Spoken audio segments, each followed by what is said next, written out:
Welcome in. It is Sports by the Book Football Frenzy on a Monday. Happy to be with you as always. I'm Jeff Parles. Alongside me, you're going to see him every Monday and Thursday moving forward on this program. You also see him on Punchlines with Frank Nicotero, noon on Monday through Friday. Ryan McCormick, dressed for the occasion. Yeah, we managed to get similar colors, but different designs today, Ryan. You got not coordinated. A little bit of plaid. Yeah, I got some squares. But anyway, great to be here. It's good to have you. As good always. Monday. Some Monday Night Football tonight. Falcons, Eagles. Let's go. Yeah, an interesting game between a battle of birds, and joining us right out of the top of the show, off of a 5-0 week from Friday, it's our fearless leader, of course, the sportsbook director here at the South Point, Chris Andrews, with us. Yeah, right. I don't get cocky though. Hey, no, nice to win, look, but we know how this goes. You're a lot more even keeled than 99.99% of people, Chris, because 5-0, 5-0 is an amazing week. Oh, it's nice. It's nice. The Bears snuck. Had no business winning that one. But, everyone, your college plays were, all of them were non-sweats. Well, three dogs, one outright. Yeah. One was getting like 10.5 points. Toledo was getting 10. They won by 26. And then I had one favorite, Notre Dame. They only won by 59. Only. Yep. But sneak out a half-point win with the Bears last night. Boy, your Bears, the defense is good. Yeah. What about the offense? I skipped over that. Yeah. So did they Shane Waldron. Yeah. They got a long way to go. Listen, Caleb, I think, is going to be good. But right now, I don't disagree. They have a terrible offensive line. Yep. And he's still making some stupid mistakes. Probably a lot of that has to do with guys in his face the whole game. Yeah. I think I saw a stat out there that Caleb Williams, from snap to release, was top 10 in the NFL yesterday, but still managed to get sacked 7 times. And the offense has yet to throw a passing touchdown. Well, how about how sloppy that offense was, too? Yeah. How many times did they, jump early and just do all kind of stupid things? Why is the offense running through Carter and not Moore or Allen or Keenan wasn't on the field, wasn't playing, but Rome? We had Gerald Everett on the field more than anything. Cole Kmet still hasn't made an appearance yet. And our running game can't get going. So I just... Defense is going to keep him in some games, though. What has for the last 30 years. It's nice to actually have someone else on the desk that has consternation with their offense. That's usually reserved for me, where I actually have a quarterback that doesn't suck for the first time in a very long time on my end, even though he's told that I would be in the same boat. Yeah, well, I think what you and Ryan and I talked about is exactly what you said, Chris, for Chicago. And we'll get into tonight's game and everything that we observed this week here at the top.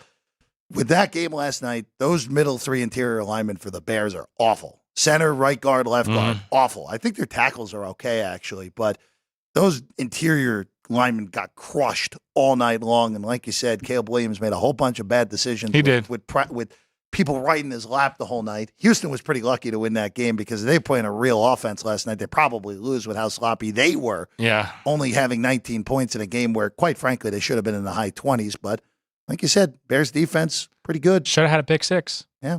Very close. Should have also had Azeez Al-Shaair thrown out of the game. Well, that was a ridiculous one also. But, Chris, before we look back further at the weekend, the first thing you said when you came in is you are writing a ton of business on tonight's game between the Falcons and the Eagles. The big injury news tonight, A.J. Brown will not play for Philadelphia. We knew that a couple days ago, though, right? Yeah. We found it out on Saturday morning. Okay. But, yes, A.J. Brown officially out for Philadelphia in this one. But, again, it's a ton of business, Chris. A lot of business. I just wrote down the limit bets. Some of them are two-way, which is really cool. Nice. 29 limit bets in college. Okay. 10 in the pros. Nice. No two-way in the pro yet. That's the least of my worries.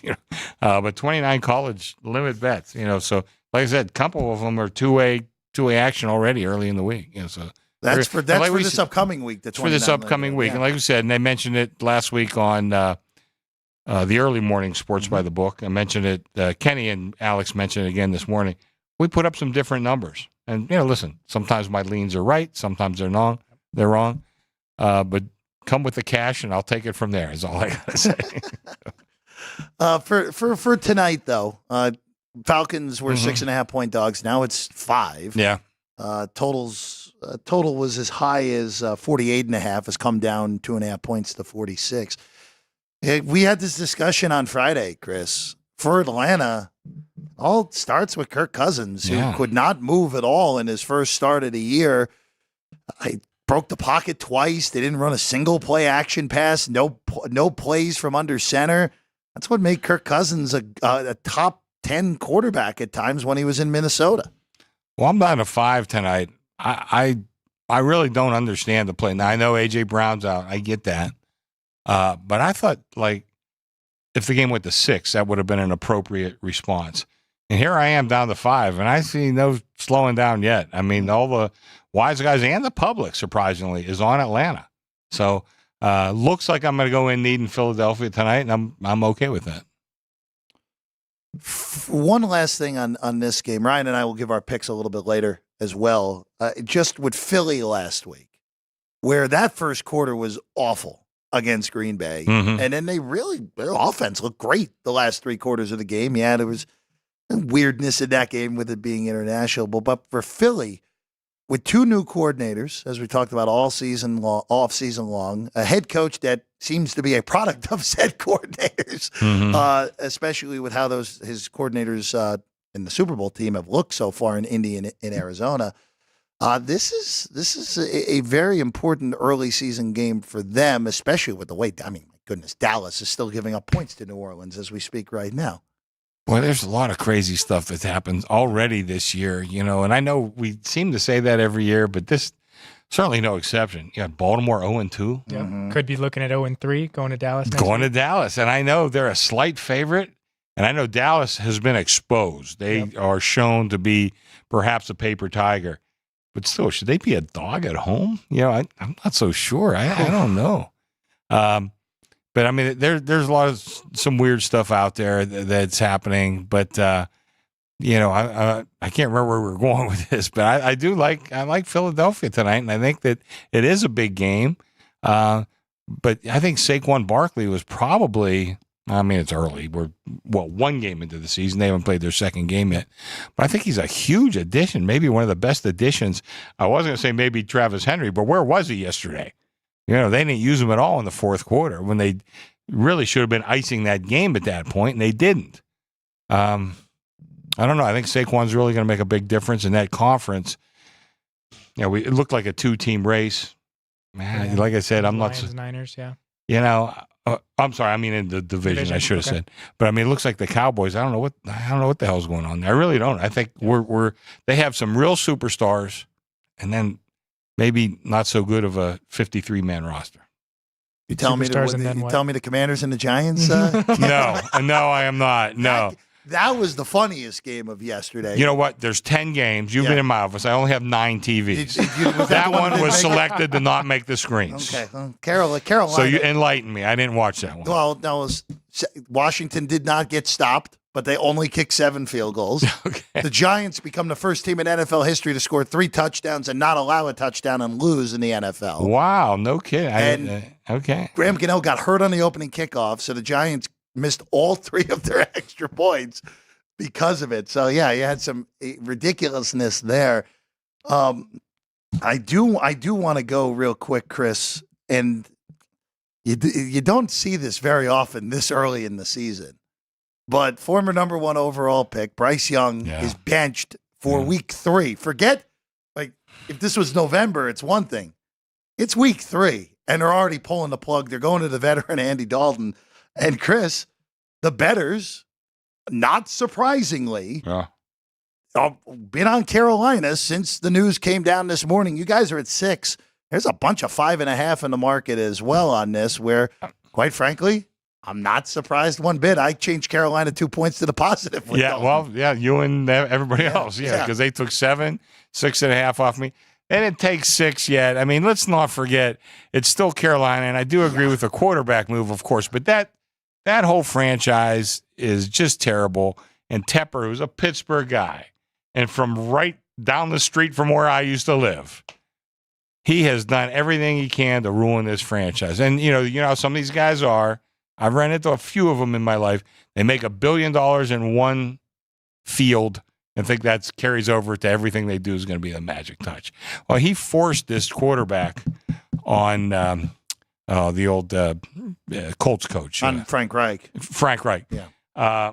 He forced that. I think Reich, lobbied for, C.J. Stroud, who's turned out to be great. Now, I didn't know he was going to be this good, but I said at the time, give me the bigger guy. Yeah.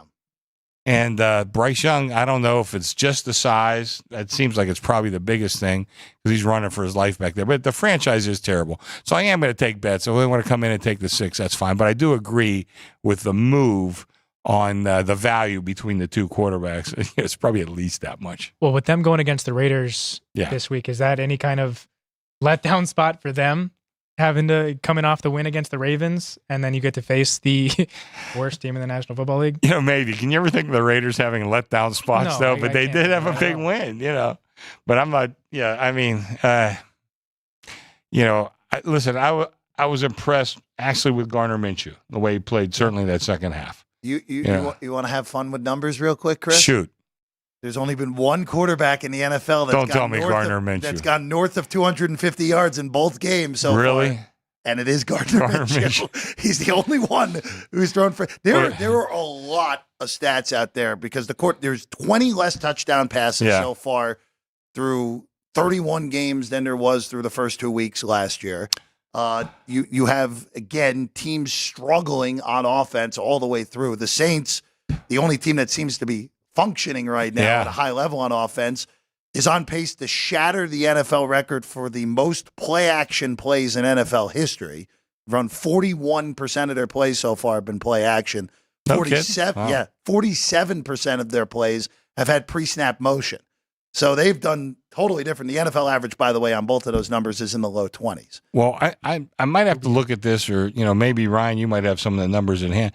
What has the first halves done going over and under? It seems like an inordinate amount has gone under in the first half. It's a great question because yesterday, just thinking about it, it felt like in that 10-game slate, it felt like there was only 1 or 2 that went over in that slate. We had split action, so it was. Actually, we did pretty good on the first halves yesterday. But I was looking at that, and I don't know if it's going to carry over to week 3.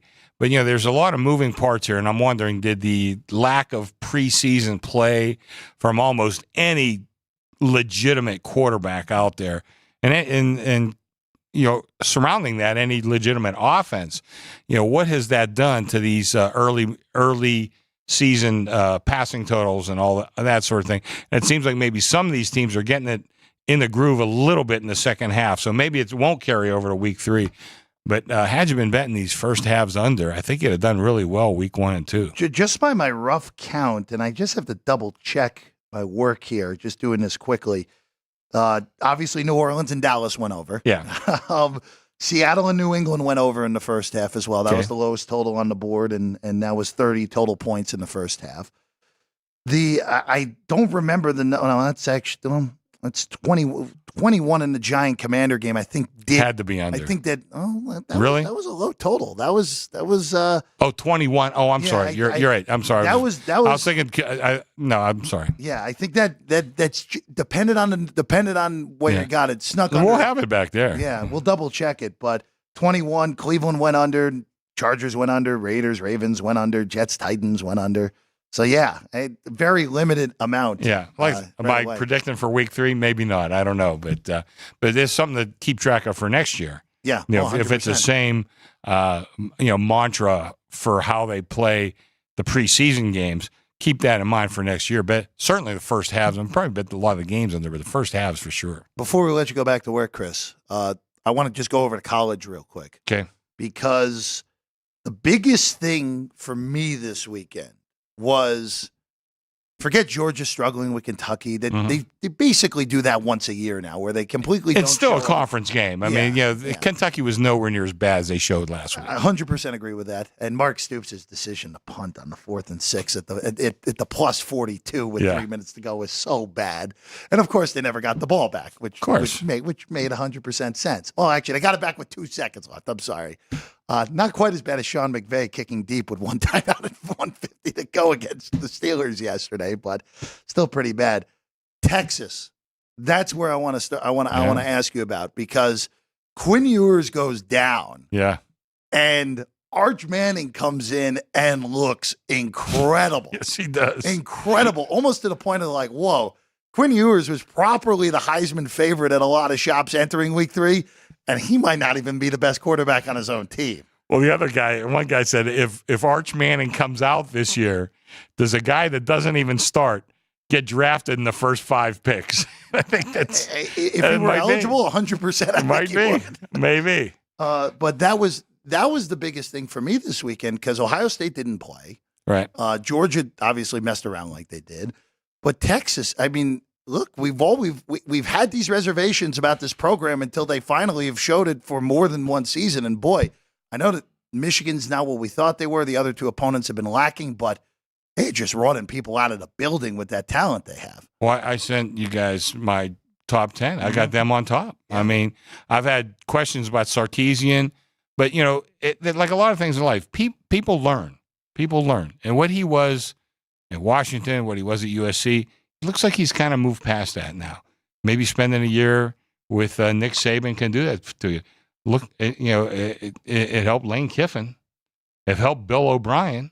Maybe it's helped Sarkisian too. But right now, I think they are the best team. Now, we still got a long way to go. We haven't heard the last of Georgia or Ohio State or Oregon or, God knows who else. By the way, before I leave, I got 2 things really bugged me this week. Please.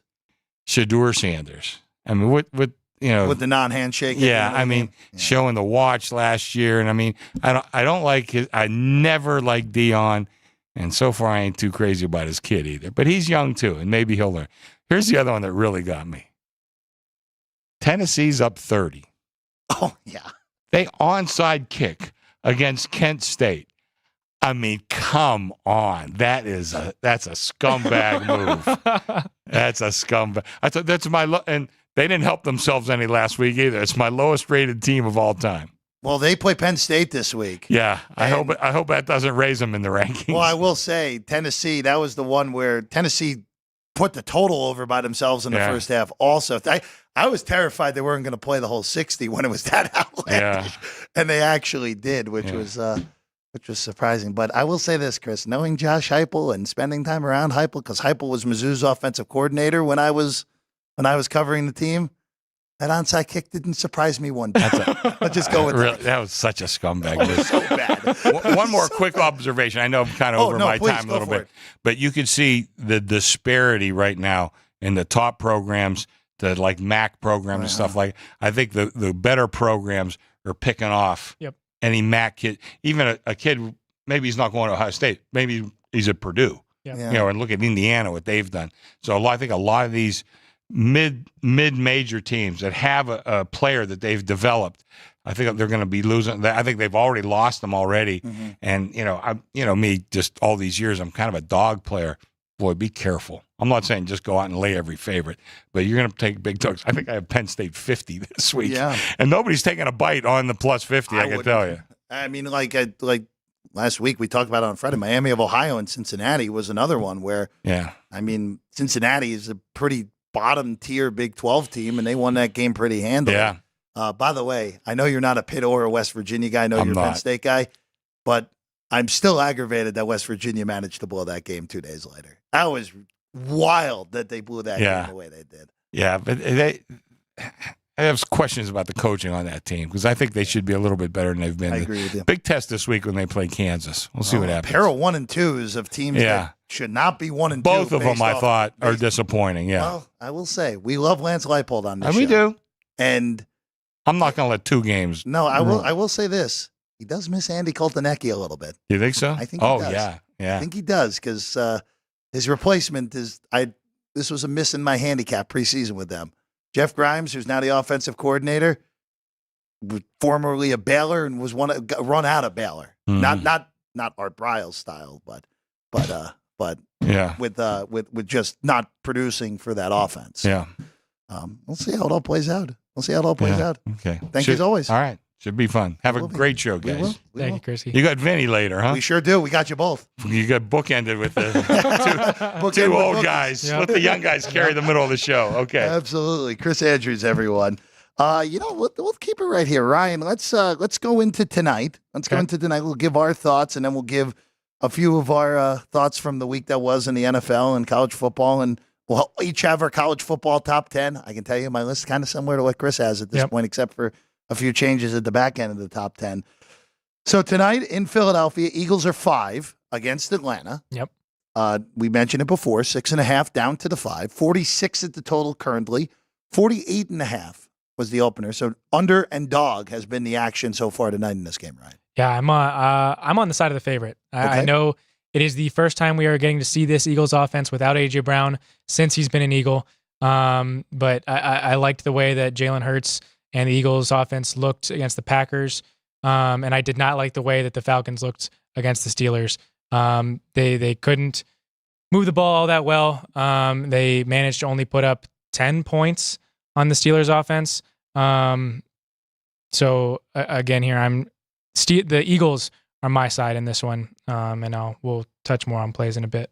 So just looking at a few things real quick. Let's start with the Eagles side, at least on my end. You mentioned it, first time since Brown got traded from Tennessee that he's missing a game due to injury. I've been waiting for the Devontae Smith breakout game that just it seemingly happened like one big game and then it falls back to being at least to me. He's been good, but I expected more since he's come out of Alabama, the former Heisman winner, of course. But this feels like the breakout game for Smith. And for Philadelphia, the fact that they got last week was very important because that was to me a coin flip game. I liked Green Bay. I thought it was a wrong team favorite. But look, Philadelphia, for the last 3 quarters of that game, after that just nightmare start, was clearly the better team for 3 quarters. Green Bay just let them off the mat in that game. Green Bay should have been up 13-14-0 and not 6-0. And the Eagles got off the mat, and their offense was great in the second half. The biggest question mark I have with Jalen Hurts moving forward is the decision-making that made him a high-end quarterback the year they made the Super Bowl and at the beginning of last year. It has clearly gone backwards. And without his top option, even though I expect a big game out of Smith tonight, I just need to make sure that Hurts doesn't get too pass-happy to one guy. Okay. And see if he spreads the ball around enough. Where, look, this could be a big Dallas Goedert night. We haven't seen that in a while. But when push comes to shove in this game, Philadelphia's just better, Ryan. They're just better. I agree. And for Atlanta, Ryan, we talked about this last week. We talked about it with Chris a moment ago.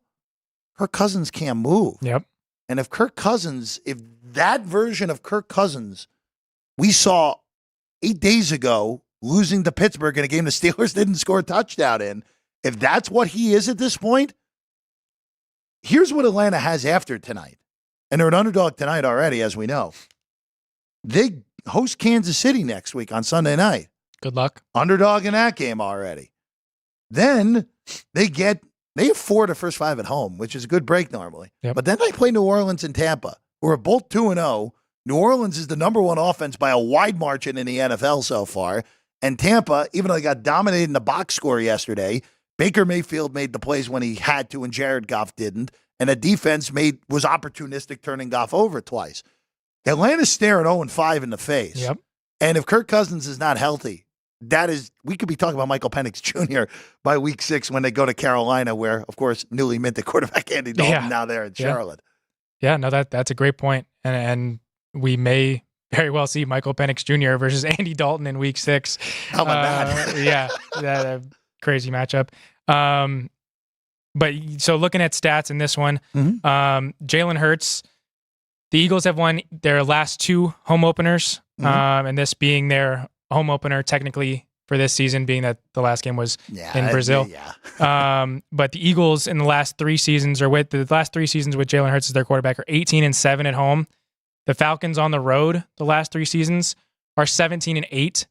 They also haven't won their first road game of the season since 2017, which is another reason why I'm on the Eagles in this one.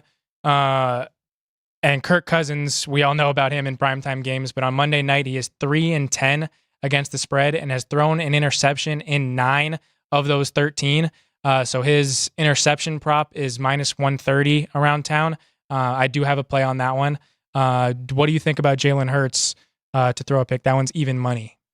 I wish I was getting a little bit better of a Okay. price, but even money's not bad, especially with the way, again, Hurts' decision-making was very poor early in the game last week. Yep. It got better as it went along.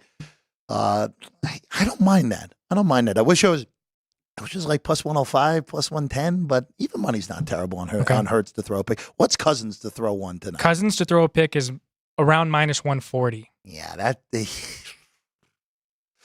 see, that's difficult because you see Kirk Cousins last week and being unable to move.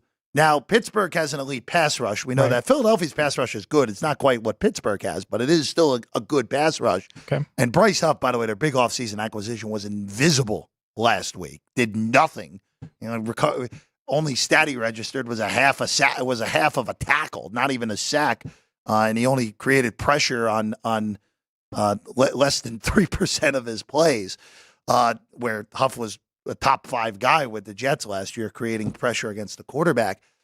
Minus 140 still probably okay on the Cousins. Okay. And, again, I'd be looking to attack Devontae Smith props. The only problem is the numbers are inflated now because of the absence of A.J. Brown. So tread carefully if you're going with Devontae Smith numbers with him tonight on the props. Barkley's $1.90 to score a touchdown.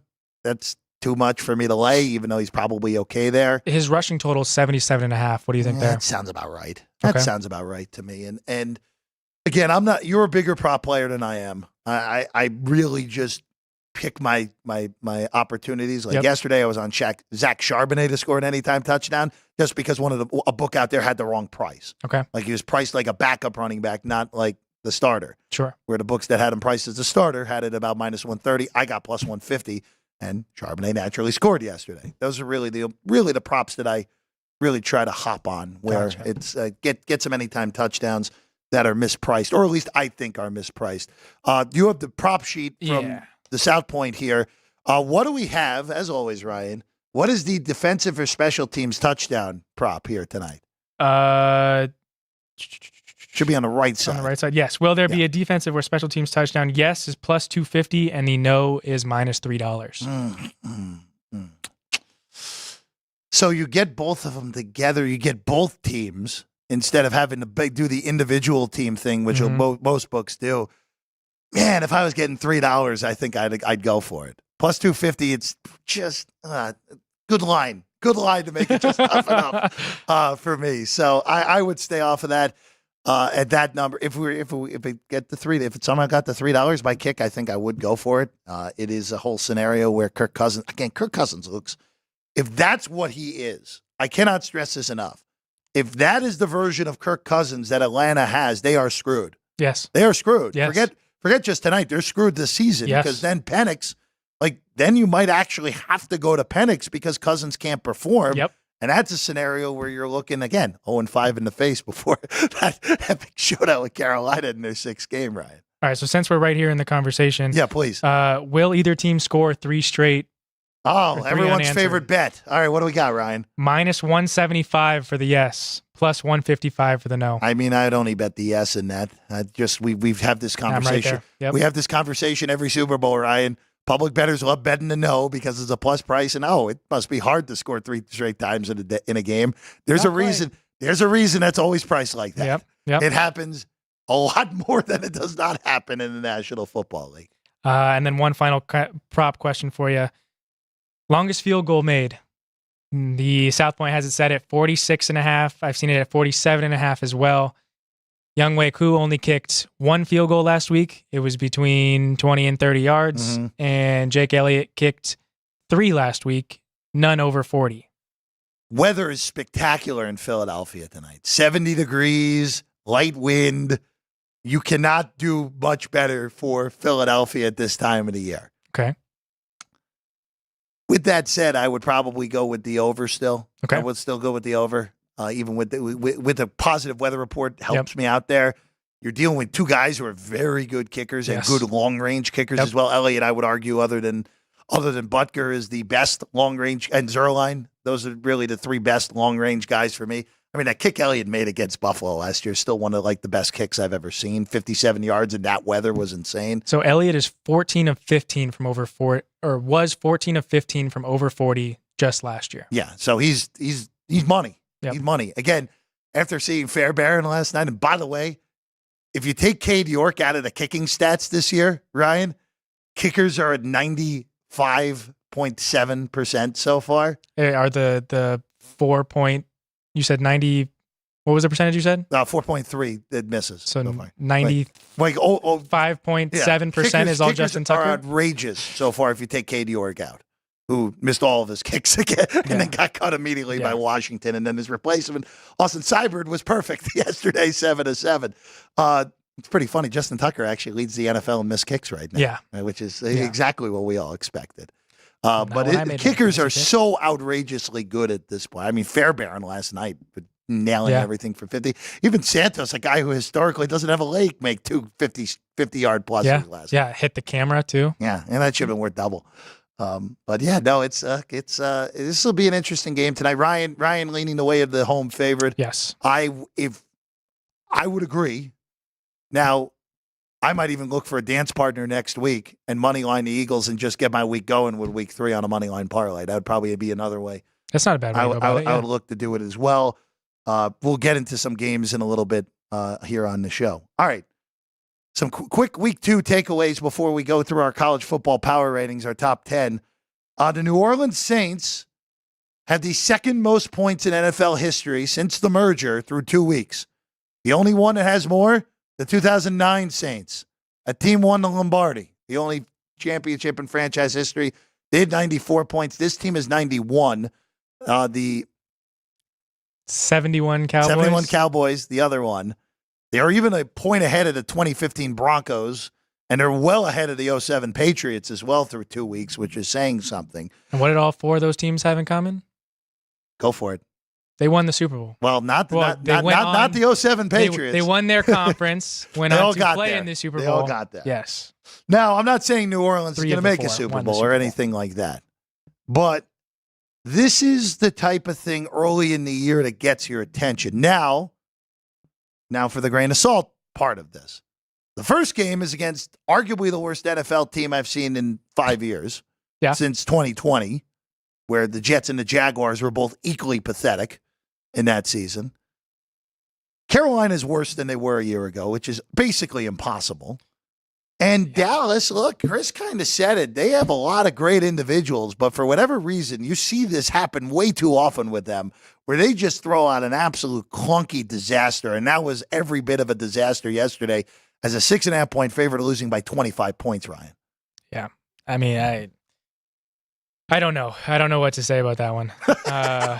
Well, yeah, a lot of people I know are like Dallas. Like that. Well, forget Frank just laying the money line. I liked the Cowboys in that one too. Yeah. The Saints are just coming into this year with a vengeance, and Derek Carr does not want to be taken lightly. I mean, he was kicked out of Las Vegas and sent to New Orleans, and is now making a home there and showing that the Saints defense can carry them through things. And Alvin Kamara still has years left in his career.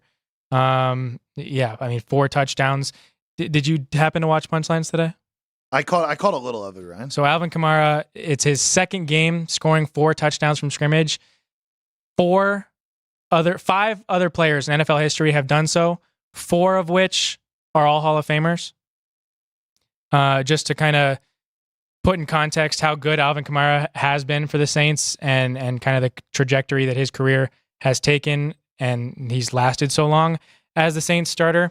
But for me, my biggest takeaway is the Arizona Cardinals under Jonathan Gannon are the real deal. I mean, okay. I get that the Los Angeles Rams are riddled with injury, but the Cardinals almost went into Buffalo and won that game. They won the first half. When we were here a couple weeks ago, I said the Arizona Cardinals were my kind of wild card team, not knowing what we would get out of them, but they could surprise some people. But they face 6 straight playoff teams to start their year. They have a very tough start of their schedule, and to get through 2 weeks 1-1 is better than they could have asked for, better than I thought they were going to be going into this. So I think the Cardinals are very happy with where they are and where they're headed.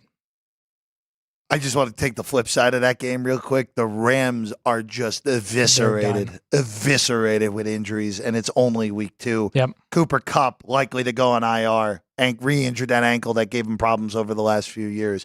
Jonah Jackson, they're arguably their best offensive lineman, especially their best offensive lineman of the guys who aren't already hurt, is likely to go on IR. John Johnson, they're arguably their best safety, also likely to go on IR. Puka Nacua is already there. They already have 3 starters already missed last week before Jackson got hurt. They're a mash unit. It's a disaster with the Rams right now. And the Cardinals took every bit advantage of it. And I'll bring up Kyler Murray real quick. There are a lot of people that get on Kyler Murray. And look, there's still bad decisions from Kyler Murray that are made. He's still very small, and you are terrified anytime he gets hit.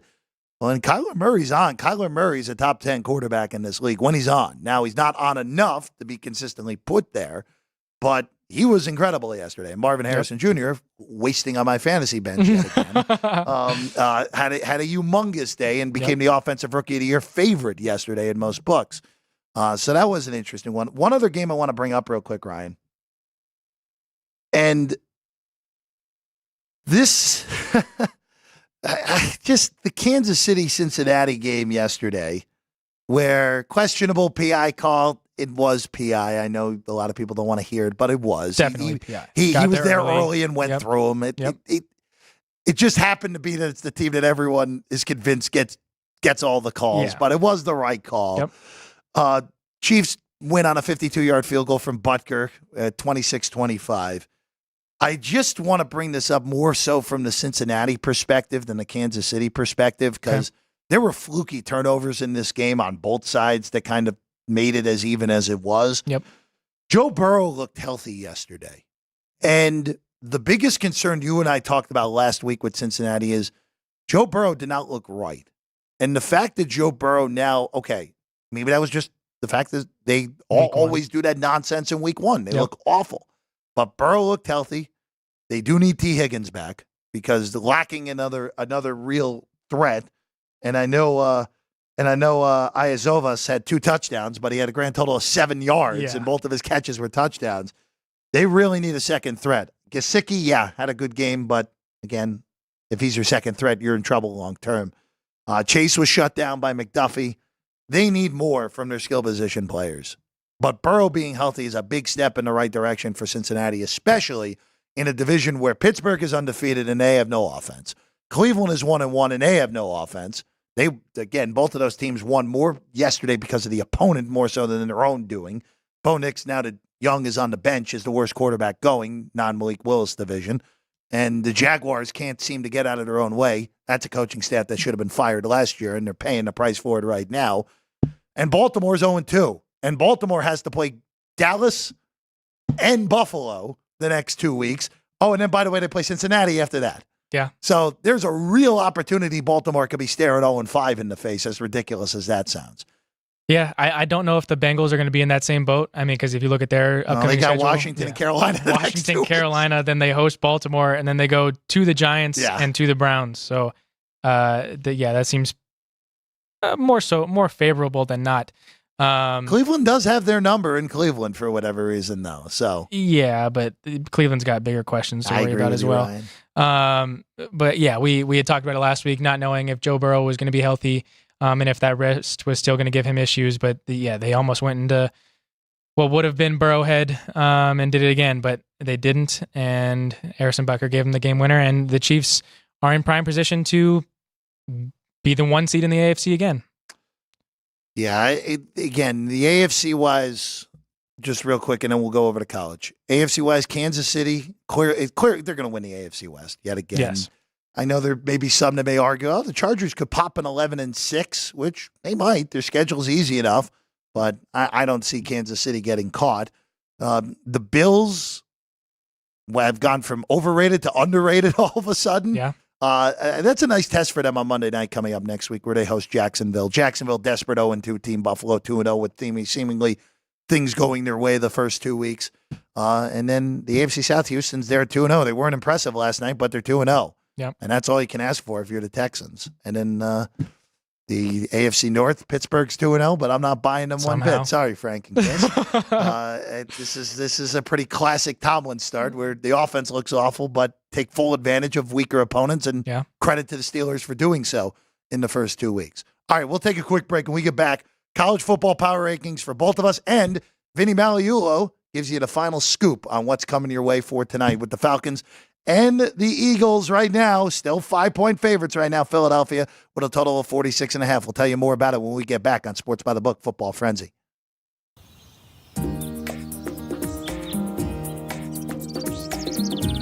South Point is also proud to provide a variety of relaxing amenities for the guests who want to be pampered. Soak up the sun and let your stress melt away in our lagoon-style paradise swimming pool. A relaxing getaway where you can bask in the desert sun and enjoy seasonal food and bar service poolside. And if you really want to escape, come to Spa Costa del Sur. From couple suites to a co-ed wet area, our spa caters to business and leisure travelers who want to unwind and elevate their senses. A visit to one of our spa's steam, sauna, or whirlpool treatment rooms will leave any guest feeling like they can take on the world. Our gaming amenities include over 60 table games and over 2,600 of the most popular slot and video poker machines.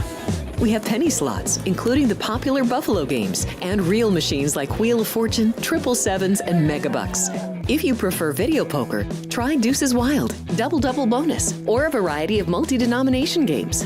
Or try your hand at one of the most popular casino table games in the world, Blackjack.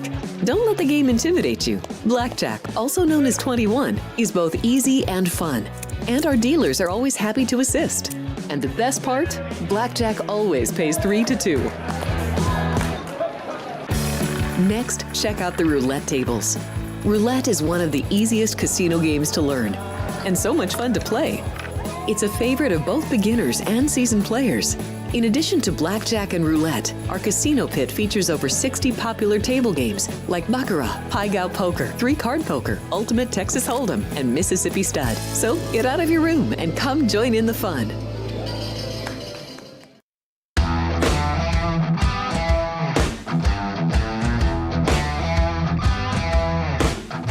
Welcome back in. It's Sports by the Book Football Frenzy. Jeff Parles, Ryan McCormick alongside. We'll bring Vinny Magliulo in a moment. Let him get all set up since, again, he has his with laptop. all his computers and everything. Yeah, he has his laptops. You have your laptops as always. Ryan, our top 10s in college football. We'll have you go first here today. I actually have the exact same 10 from last week. I just changed my order around a little bit. Okay. Well, my number one is unlike the AP poll. It doesn't have a change. Or, well, I guess, yeah. The AP poll did. Is unlike the AP poll. Does not have a change at number one. I do have the Georgia Bulldogs as my number one team in the country. They're one of two in the top 10 to have yet to allow a touchdown through 180 minutes of football this year. Granted, Ohio State has only played 120. So they haven't allowed a touchdown. That's why I have them at 3. But Georgia is still my number one team in college football. We'll see how much of the roster is able to play when we get to the playoffs. But another conversation for a different day. Anyway, Texas did look great. They are my number 2 team in the country. Ohio State did have the bye week, so we don't. That'll be a big test for them going forward. But Alabama, my number 4, they looked very dominant. And then Ole Miss is the other team in the top 10 that has not allowed a touchdown through 180 minutes of football. That is why I have them in my top 5. Then I have Oregon. They finally looked like a real team with Dan Lanning last week, beating Oregon State. And then Tennessee and Nico Iamaleava is at my 7. I have Mizzou at 8. And then my 9 and 10, I have Penn State, USC, and Miami. Still a bunch of questions needed to be answered from those to be real threats to get through the college football playoff. I just don't have enough. You're still waiting on more history. Data points. Yeah. We're still waiting to see what they can actually do against the top of the crop competition. So for me, I will say this. number 1 through number 3 are basically even in my rankings now. And then number 4 through number 12 are all pretty darn close to each other. Okay. No one from number 4 through number 12, there's nothing more than a field goal for me. It is super, super close between 4 through 12, and it is super close between 1, 2, and 3. All right. I have Texas barely ahead of Georgia. And you know what the big difference maker is? It's the quarterback position. And I'm not saying I dislike Carson Beck. He may very well be the number 1 overall pick in the NFL draft next year. But for whatever reason, what I saw this Saturday from Texas, from Arch Manning, I'm not so certain Arch Manning isn't already better than Quinn Ewers. Now, we have to see it for more than one game, of course. We knew the talent was always there for Arch, but that was insane what he did after Ewers got hurt. He looked like, again, could be the best player in college football within not playing 1.5 quarters. But it's so close between Texas, Georgia, and Ohio State. They are all right there. If anyone had any order with those 3, I would not argue with it at all. If any order, no problem with that. Oregon, Alabama, Ole Miss, Penn State, Missouri, Tennessee, Miami, and not listed Notre Dame and USC are all compact to me. No problem with any sort of order from anyone on that regard. My big contention at this point, and I think I disagree with more people than not on this, the Tennessee Volunteers I have at 9. I know a lot of other people have them rated higher. I know the AP poll has them rated higher. I don't take anything from the result this past week against Kent State, and I take nothing from beating Chattanooga by 66 points either. Now, destroying NC State, yeah, that is impressive. I don't think NC State's any good, though. We are going to learn about all these teams in the top 10, obviously, through the year. But this week, we're going to learn a ton about Tennessee. On the road. Now, I don't love Oklahoma this year. I've been pretty clear in saying that on the show. But you're going on the road to an extraordinarily tough place to play. You're playing a conference opponent playing his first game in the conference. And if Oklahoma has a strong unit, it's their defense. This is a huge test for Nico and that offense against a big-time top 15 defense. If they go there and cover the number against Oklahoma, Tennessee going to be moving up my list. But I can't justify, especially as you mentioned, Ole Miss hasn't allowed a touchdown yet. Penn State, they were lackadaisical in their Week 2 game against Bowling Green, but they really put it on West Virginia, even though they're 1-2. I think that's a real team. Missouri, I know they didn't cover against Boston College, but Boston College, I think, is a legitimate they look good. ACC threat with the way the ACC is broken up this year. And then Alabama's Alabama with all that talent. They smoked Wisconsin last week, and Oregon finally looked like the Duck team we expected to see. Now the question with that is, how much of that is Oregon State and how much of that is Oregon? Also, we're going to learn a lot about USC this week because they go to the big house. Alex Orji's going to get the start for the Wolverines, which I've been kind of waiting for. So it'll be interesting to see with USC favored on the road. Not what we expected at the beginning of the year, for certain, on that one. What do you think of K-State? I think Kansas State is in that clump of teams that is right after my top 12. Okay. Them, Oklahoma State, Utah, by the way, with Rising healthy would be in this mess. But I'm not convinced Cam Rising's fully healthy. The market thinks he's playing based off the way that line's moved. Yeah. But yeah, Kansas State, look, they're well coached. They have a talented young quarterback who, when he's not making mistakes, is to me the second best quarterback in that league now. With the way that some guys I thought preseason wise have not looked the same, they're a good football team. If you made me play right now, I would say they're the representative from the Big 12. I think they win the conference. That would be the way that I would look at Kansas State. Okay. All right, let's bring him in. Always well dressed. Our good friend Vinny Magliulo. Yeah, how poorly or well did we do on those, Vinny? You guys did well. I did get a new laptop here from last week because a brand new Manila folder, beautiful. Right? I mean, because it's you can't compete with Mr. Technology, man. This is very intimidating standing next to the guy from NASA. I mean, it's even. I was even trying to prepare myself mentally in the back. I was with Chris and just look at that setup. He can't even fit in the frame. It's by the way, so just to, you know what this is? I do. Yeah. You do. Number 2. It is a number 2, yeah. As you can tell, though, that it got a lot of use because I can say, look at that eraser. Well, because I was changing my power ratings. You see, that's just a segue into your segment. I love it. I think you guys are right on. So I'll give you my top 4, please. Okay, because and you could interchange a couple of these. So Georgia still, Texas last week. I know yours went out. Manny came in. Texas, San Antonio. I know. Saying. No disrespect. They did cover the number by a ton. No, they did. Yeah. Well, and we talked about that they could probably, those are one of the teams that pretty much could dictate the score, right? Sure. Alabama. I know the quarterback injury to Wisconsin impacted the game, but clearly there was a class difference there. I mean, we saw they were double digit. They were big favorites anyway. And still going into that environment, I think they made a statement, right? So, and then Ohio State. So you've got those 4, and again, those are, by the way, those 4. There's like 2.5 points difference within there. So if somebody said, Vin, I'd have Texas. You had Texas number 1. If you had Alabama even in some part, or even Ohio State, you could make a case for that. But I still think Georgia and Texas are right at the top. But then after that, Tennessee, Mississippi, Penn State is you have to take into consideration too. Absolutely. When you look at Oregon after what they did last week, you have the caveat. I heard what you said. You've got to have the asterisk with Utah because of Rising's status. I mean, they're a different team with him. But Missouri and SC, Oklahoma and Kansas State, those teams are within 5 points of each other from a power rating standpoint.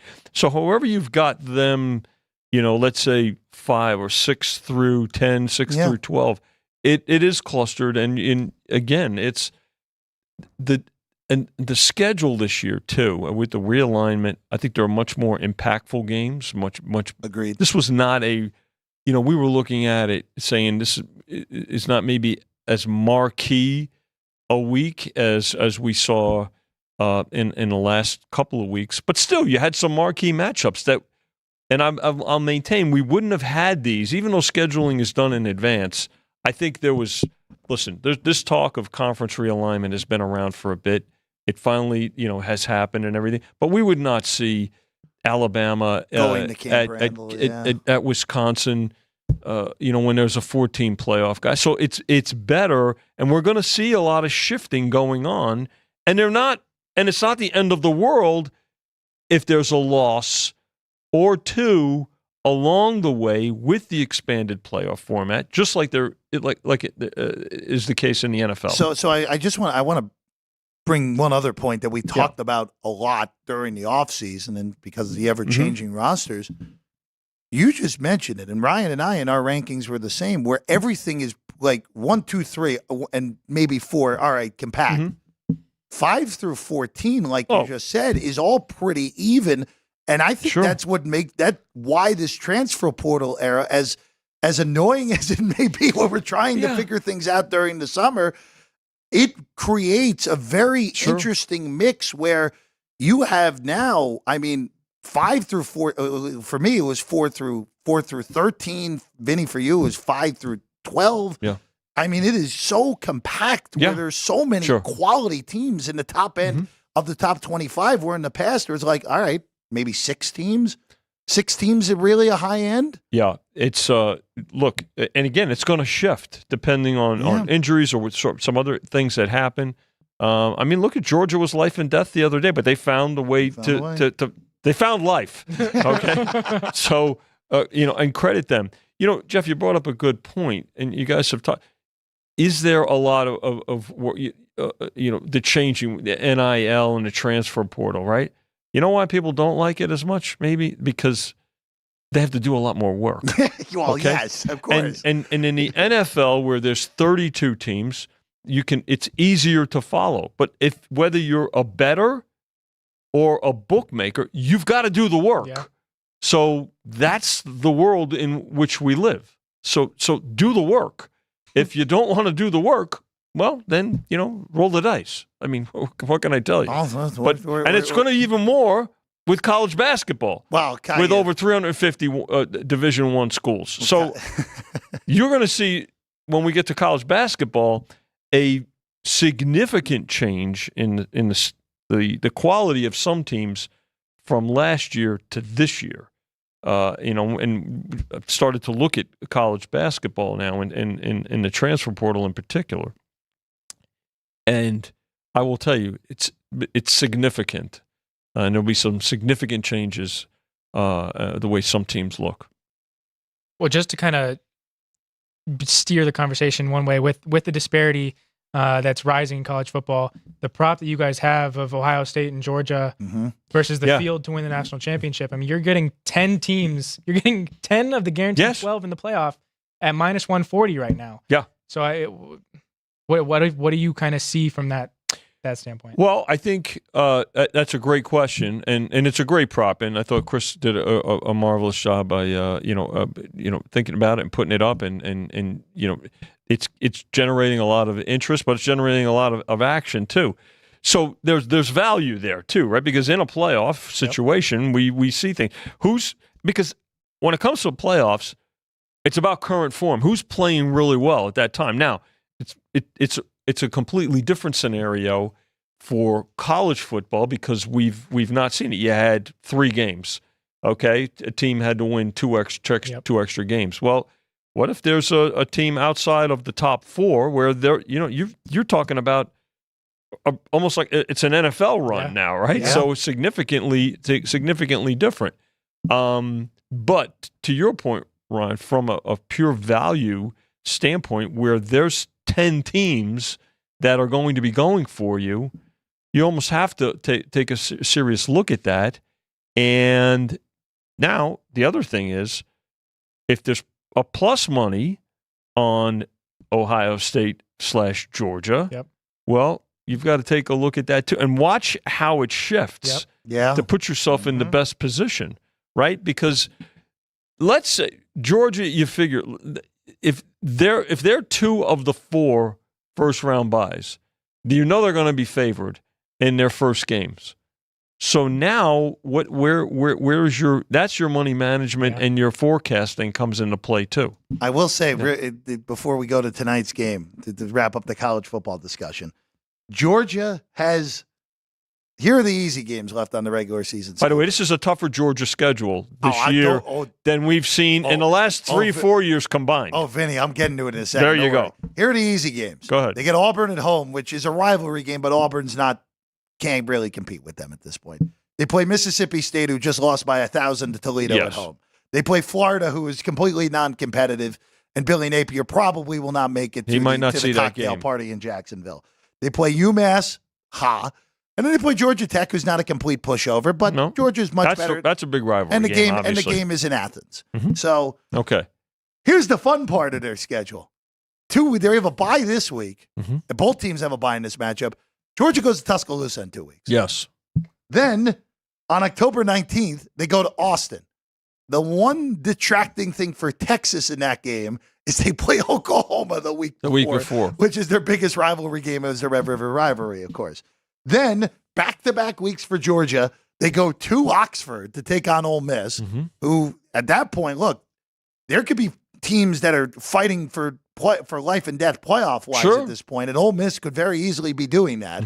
And then they play Tennessee the following week. Yeah. Those are 4 games against 4 of the 8 best teams in the country, which is insanity when you think about it. No, that's playoff caliber right there, right? Let's face it. 4 playoff games in the regular season. And those are, again, it's a tougher schedule this year than they've had combined over the last several seasons. Yeah. So, I mean, no walk in the park by any means. Vinny, let's go to tonight's game to wrap things up. There's nothing surprising in the injury reports. We already knew A.J. Brown was going to be out. So yes. Nothing surprising there. Not like last week when Christian McCaffrey got ruled out at the last minute, and then it didn't even matter for the Niners since they rolled the Jets out. 5 with 46 on the total, Vinny. It's been Atlanta and under has what's been played here. Yeah, well, when you look at this week too, right? I mean, this was a game that they did take the points early. I mean, there were a lot of not only dogs that covered yesterday we saw, but that won outright. Significant as significant dogs. But this number had moved towards Atlanta earlier, and it's sat here now for a bit now, for a few days. The difference is there's not as much carryover going to it because of those upsets, on the multi-legs, right? I mean, public multi-leg players more than professionals. So, pretty good action overall, and no reason to think that, as we get closer, will there be some Philly money? Perhaps. Again, a little bit more time to prepare, but then they had that trip as well. Right. So, that kind of travel kind of takes a bit out of you. Barkley, the big plus, though, as we saw last week, and certainly a factor for the Eagles. I'd like to see how he does now in this segment. He had a good first game. Certainly going to see what he does in this game here. But no, I think as we get closer to kickoff, you might see some more. You might see some more Eagle money and perhaps some over money. Real quick, there is other injury news in the NFL. We already talked about Cooper Kupp. We already talked that on the Rams side. The Rams are playing the 49ers this week in L.A., and the Niners will be without Deebo Samuel now. That just came down as well, strained calf. So now the Niners are down their two best offensive players with McCaffrey on IR and Samuel now hurt. I mean, that pales in comparison to the Rams, right? Well, we talked about the Rams earlier. Kupp, Nakua, the whole offensive line. Their best safety now, all likely out for an extended period of time. Yeah. Which actually, all of a sudden, I will say this, the end our show on this note. The door is open all of a sudden for the Cardinals, Seattle Seahawks and the Arizona Cardinals. Yeah. And Ryan was pumping up the Cardinals earlier.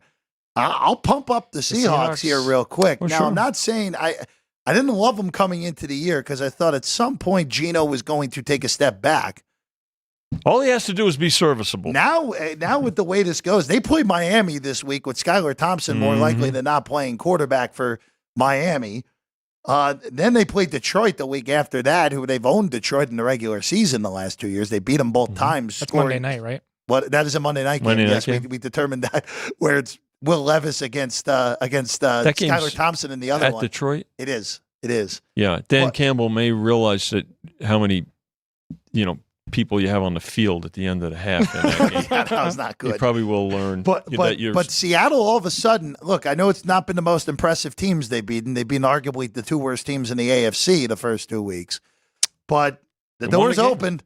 The door's open for Seattle here with all these injuries in LA and San Francisco. You have to follow injuries. You have to keep track of them. We have to obviously adjust numbers accordingly. I mean, Justin Jefferson for the Vikings, right? A critical part to the surprise. Yeah, he's questionable for this upcoming week. They're 2-0 as well. So, Pacheco for the Chiefs. I think he's a big part of the Chiefs, obviously. So you need to really pay attention to what's happening on the injury front. What kind of depth teams have?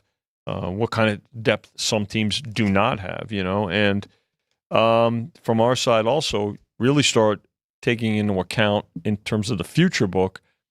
Jeff, you and I had a conversation earlier today about teams that start off the season 0-2. Let's forget about tonight's game, or maybe not forget it. Let's say if the Eagles win, and there's another team, so that would put. I want to say how many teams are 0-2 right now? About 9. I'll give you an exact count. The New York Giants, the LA Rams, the Carolina Panthers. Okay. If Atlanta loses tonight, they would be the 4th in the NFC. Denver, Cincinnati, Baltimore, and then the remainder of the AFC South. So 9 currently, with the 10th potentially on board tonight. And you've got about a, 10-11% chance of making the playoffs if you start 0-2. So somebody's going to do it. So what I look at is, okay, of the teams that are 0-2, who's got the best chance? It's you probably have to start looking at the Bengals, given their schedule, and if they can get their, the distraction of this contract situation squared away. Again, paying attention to injuries. The Ravens, not a tough schedule coming up. They look Dallas, very Buffalo, much out of the Cincy, sync. Yeah. I mean, so that's something you have to start looking at. And if you're a better with certain futures, how do you handle it? You know, how are you going to get off it? Do you try to get off it, or you just hope for the best and count your loss already? But as a bookmaker too, you have to adjust because you have to raise some of those teams. That's the biggest thing. You can't just lower them or keep them the same because you have exposure on them. There, I mean, you have to realize what the aspect is, and it's difficult to get there. 0-2. Not all of them are going to get there. So, Right. And we go through this exercise every year, right? Where there's 3 or 4 teams that made the playoffs the year before don't, and conversely that do. So just a little bit of look from the other side of the counter. Vinny, pleasure as always. Good to be with you guys. Good to have you on, Ryan. Good work as always. Tomorrow, Sports by the Book returns at 9 a.m. Kenny White, Alex White, get you ready for the day in sports. Ryan also here all week long, as always, on Punchlines from noon to 1, Monday through Friday. That's Punchlines FN on all socials, including YouTube, if you want to watch that show. For us, make sure, if you're watching us right now, make sure you hit that subscribe button. Everyone who's joined on subscribing, what was the number on that, Drew Dog? An increase of 3 times what we had beforehand last week. Yep. So thank you for all of our new subscribers out there as well. We appreciate you. And keep hitting that subscribe button and following us on Sports by the Book on all social medias. We're back on this specific show on Thursday. We'll be previewing the Jets and the Patriots on Thursday Night Football. I wonder where my head will be for that one. And we'll, of course, see you next time on Sports by the Book. Good luck on all your plays tonight in Atlanta and Philadelphia. Go Birds.